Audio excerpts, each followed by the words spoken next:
Hello viewers, good morning. आइए आज हम लोग प्रबंध के दूसरे कार्य की तरफ बढ़ते हैं।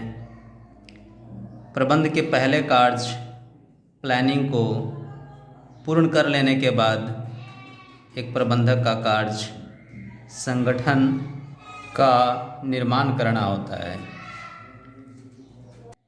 तो आइए देखते हैं संगठन का मतलब होता क्या है, संगठन कहते किसे हैं।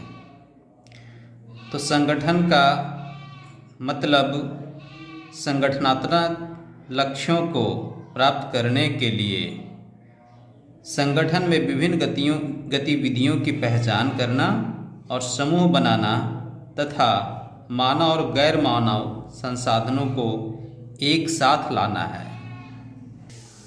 कहने का तात्पर्य यह है कि प्लानिंग में जितने भी वर्क होते हैं सारे के सारे पेपर पर वर्क होते हैं और उसमें लक्ष्यों को निर्धारित किया जाता है, संगठनात्मक लक्ष्यों को, और उन लक्ष्यों को हासिल करने के लिए यह पहला कदम होता है संगठन का निर्माण करना। इसके अंतर्गत जितने भी कार्य किए जाने हैं संगठनात्मक लक्ष्यों को प्राप्त करने के लिए उनका यहाँ पर निर्धारण किया जाता है और साथ ही साथ संगठनात्मक ढांचे का निर्माण किया जाता है, जिसके अंतर्गत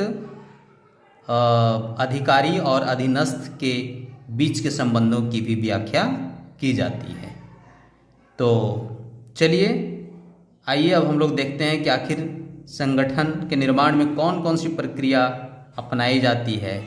आप भली भांति जानते हैं कि प्रक्रिया का मतलब एक के बाद दूसरा, दूसरा के बाद तीसरा, उसके बाद चौथा, इस तरह से काम करना पड़ता है।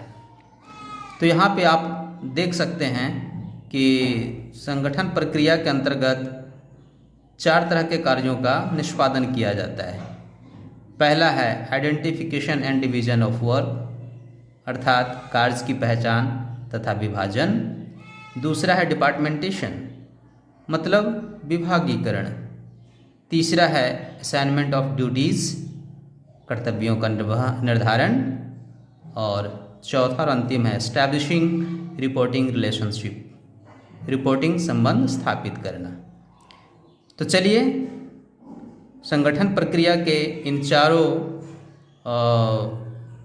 पॉइंट्स को एक एक करके हम लोग डील करते हैं। तो आइए चलते हैं, इसके पहले कार्य की तरफ बढ़ते हैं। पहला है identification and division of work, अर्थात कार्य की पहचान तथा विभाजन।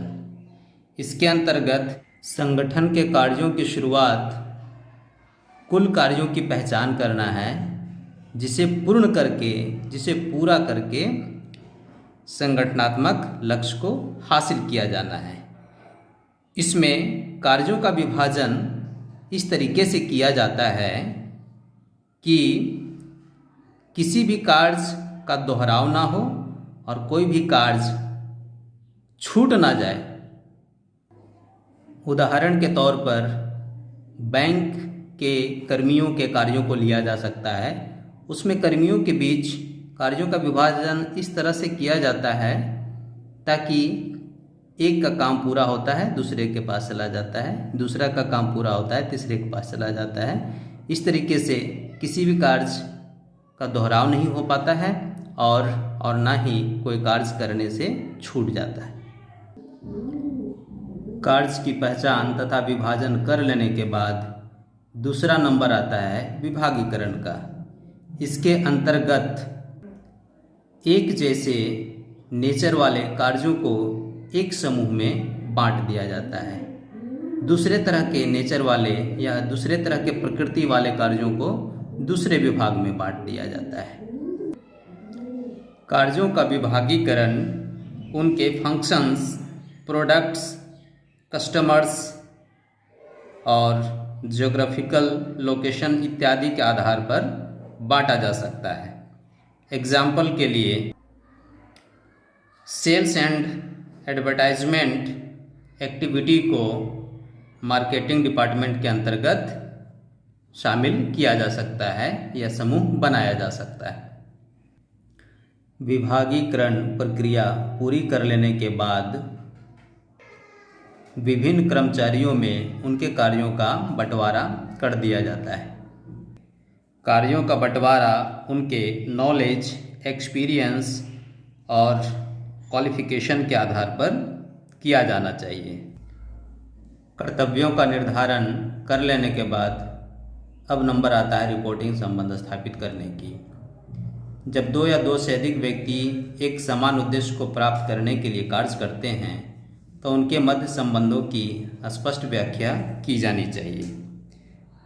यानी अधिकार और उत्तरदायित्व की स्पष्ट व्याख्या होनी चाहिए। इसके अंतर्गत यह निर्धारित किया जाता है कि कौन व्यक्ति किसका अधिकारी है और कौन किसका अधीनस्थ है। तो उम्मीद करता हूँ आप लोगों को यह टॉपिक पसंद आएगा। धन्यवाद।